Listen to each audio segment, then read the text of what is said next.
beloved Boss Mike Cervera.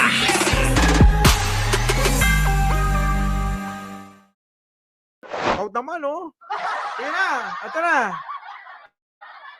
Nung hindi kayo binigyan ng pwesto, nung hindi kayo binigyan ng kung anong ina-applyan ninyo, Oh, puro kayo kontra na ngayon. oo nga. Puro kayo mga eng-eng, mga ungas. Hindi pa.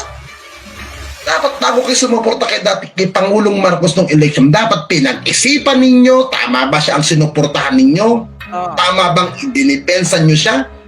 Ngayon na nakaupo na at hindi kayo napapansin at hindi kayo nabibigyan ng pagkakataon, galit na galit kayo ngayon.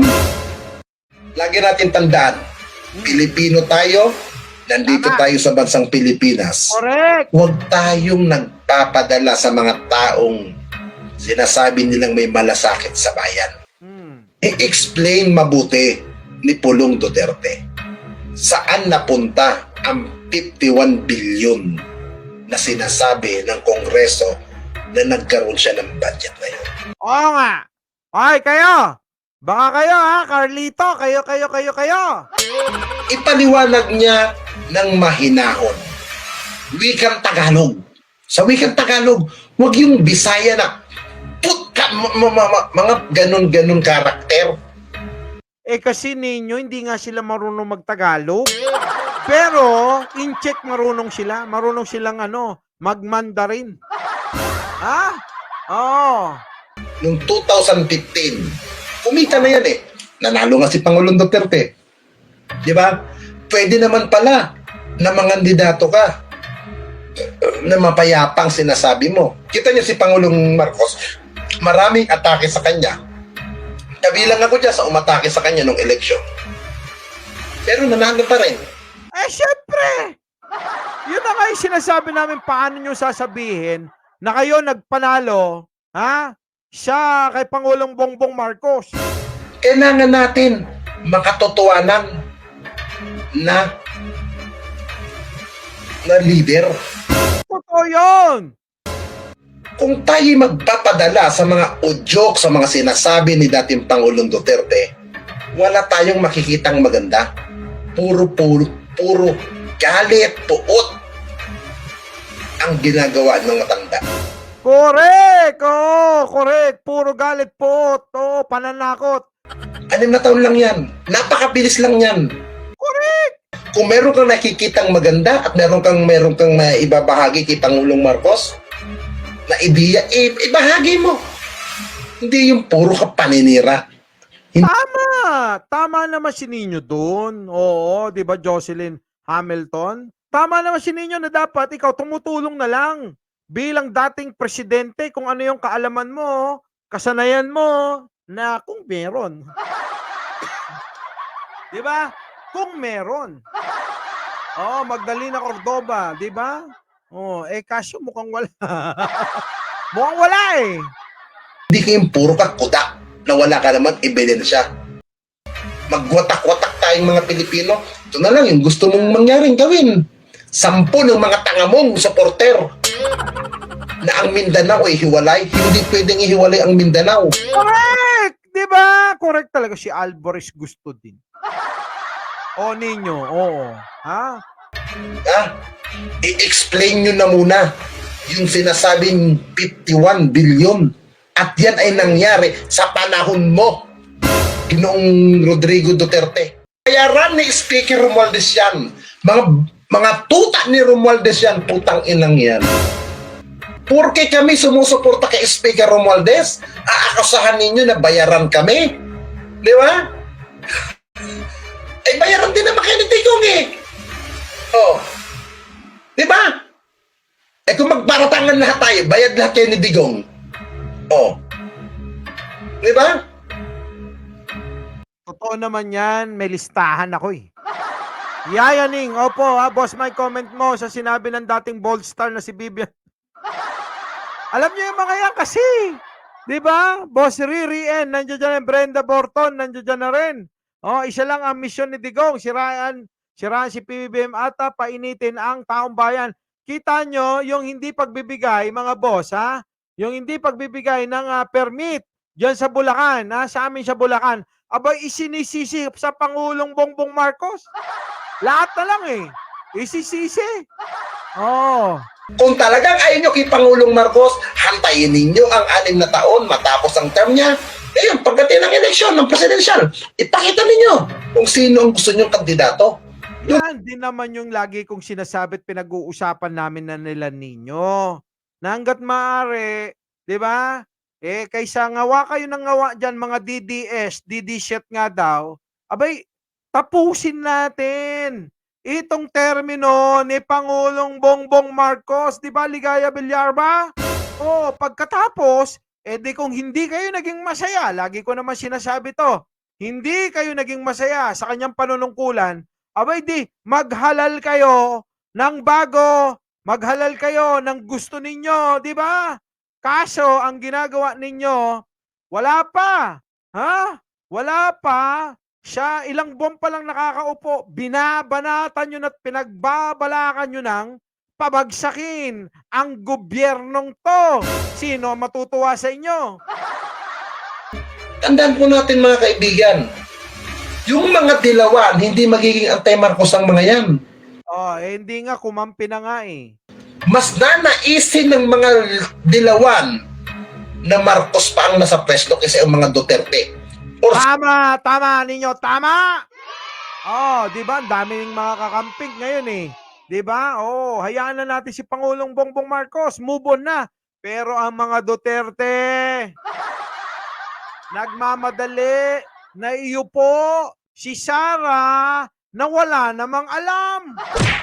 Na walang delikadesa. Di ba? Kita nyo na lang si Sara.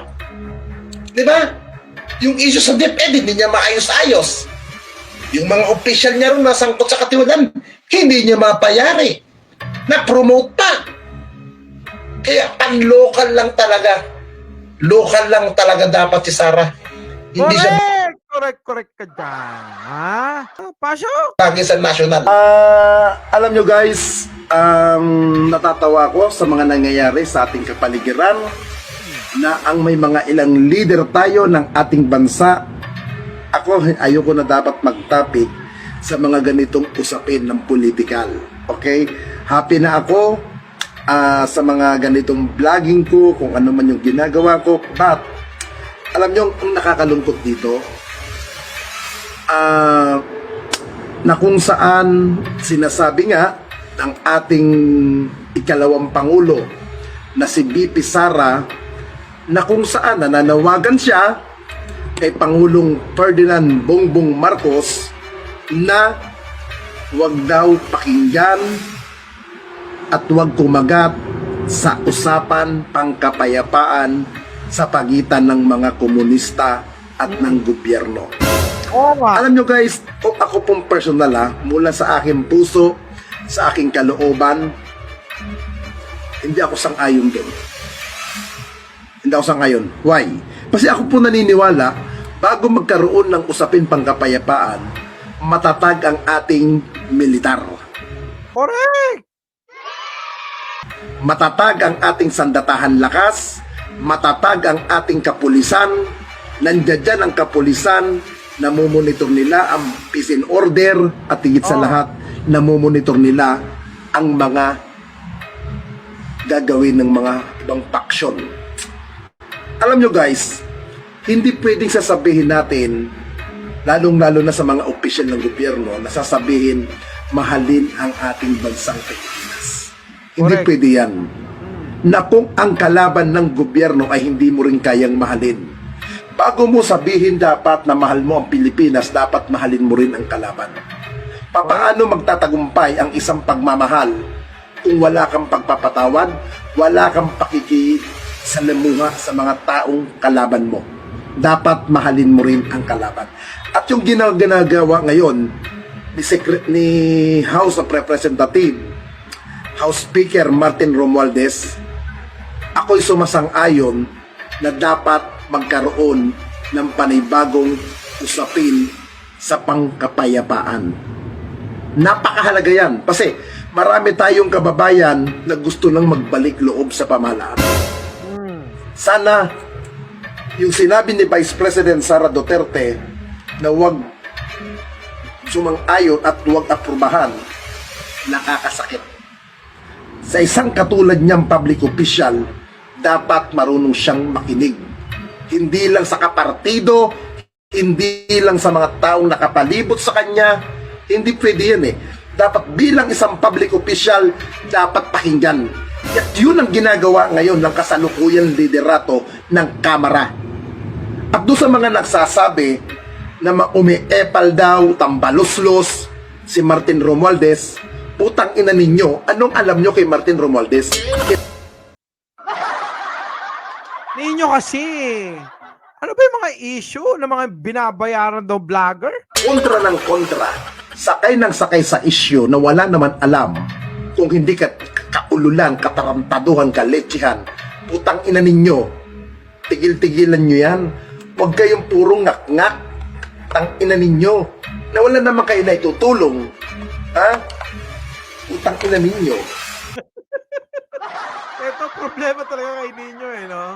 Ayaw, oh. Doon sa mga kapwa ko supporter ni dating Pangulong Duterte, tapos na ang time ni Pangulong Duterte. Okay? Tapos na ang time niya, bigyan natin ng pagkakataon yung nakaupo ngayon, yung may time ngayon na nakapwesto. Yun ang tignan natin. Oo nga, Marisa de Guzman, Boss Roland. Oo. Shoutout po sa lahat ng bagong dating. Oo, tulad ni LZ. Naku, ewan ko ba, bakit ba hindi nakikipag-isa si Digong? Hindi yung putang ina, konting ano lang, kung ano-anong mga issue inaano ninyo. Diba? Hantayin ninyo ang susunod na eleksyon. Doon, iboto ninyo kung sino ang gusto ninyo salubin. Hindi lang napagbigyan ng pwesto, hindi lang napagbigyan ng kung anong hiniling. Galit na galit na. Tandaan nyo mga kaibigan, hindi po napakadali ang isang maging leader ng bansang Pilipinas. Hindi po ganun kabilis. Napakahirap maging isang elected official. Dahil lahat ng problema ng bansa sa iyo nakaatang. Kaya ako, 100% sumusuporta ako kay House Speaker Martin Romualdez para sa usapin pangkapayapaan at para sa katahimikan ng ating bansa. Sana ganun din kayo mga kababayan. Bigyan natin ng pagkakataon na magkaroon naman ng isang Pasko na maginhawa ang buhay ng mga taong nasa kabundukan. Correct! Ayaw nyo kasing bigyan ng pagkakataon eh. Gusto ni Duterte Group, sila lang magaling. Noelito Quintos, Pepe Malonzo, Boss Roland, mga DD-shed, puro scripted lahat ang sinasabi ng mga yan. Palubog na kasi sila, kaya nga. Kung wala ho kami, di ba, na nagtatanggol at nagpapaliwanag, di nilito na kayo. Nilason na ang isipan ninyo. Pinaniwala na kayo sa puro kasinungalingan. Ngayon, ang tanong, hindi ba dapat matuwa kayo at nandito kami? Diba? Ate Rosie's Kitchen, di ba dapat natutuwa kayo at nandito kami, nagpapahayag kami ng totoo talagang balita, JB Villamor? Dapat magpasalamat kayo. Diba? Mamerta Dayak, inggit ka lang kay Sharmay. Hayaan mo na! Muli! Mike Cervera po, lagi nagpapaalala, mahalin natin ang ating kapwa, ipagdasal natin lagi ang ating bansa, Miss Montreal. Maraming salamat po sa inyong lahat. Our beloved Boss Mike,